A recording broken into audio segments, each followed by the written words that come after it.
this Raila Odinga speaking for government while he still insists he's not in government? When Raila Odinga summons or calls the CS for Treasury to his personal office at Capitol Hill, an ambassador visits the office, and Raila Odinga wants to assume that he has nothing to do with government. When two deputy party leaders and his minority leader and one of his long-serving minority leaders before, that is John Mbadi, are appointed, that tells you Raila Odinga is in government proper. But it is not convenient to say so to the masses. Raila Odinga will not come to Kibera, will not go to Mathare and announce that I am in government. The few places that he announces is in government is when he's in Luo Nyanza. But he wants to carry the benefits of government, but he also doesn't want to carry the liability of this government. Remember, this is, I think it is the government with the worst liability in the world over.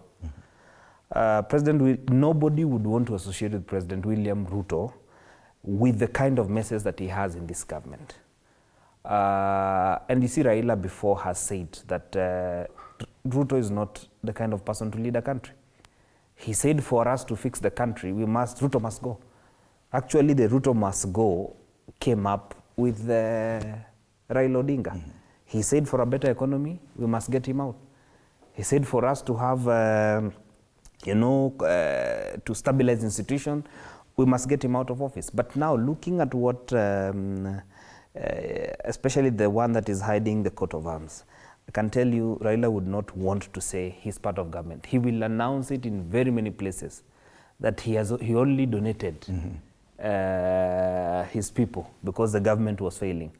But he's a beneficiary of the Gen Z's protest. And I think he has had the lion's share. But as it is now, he controls 90% of government. President William Ruto has 10%.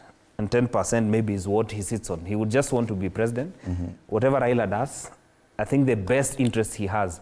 I'm told even some of the CSS and the PSS who do not want to be sacked, they go to Raila so that Raila talks to Ruto. Even those ones who are there before.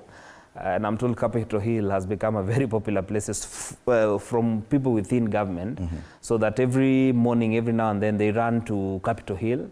And if you want something in government, you have to tell Raila, so that now Raila calls William Ruto.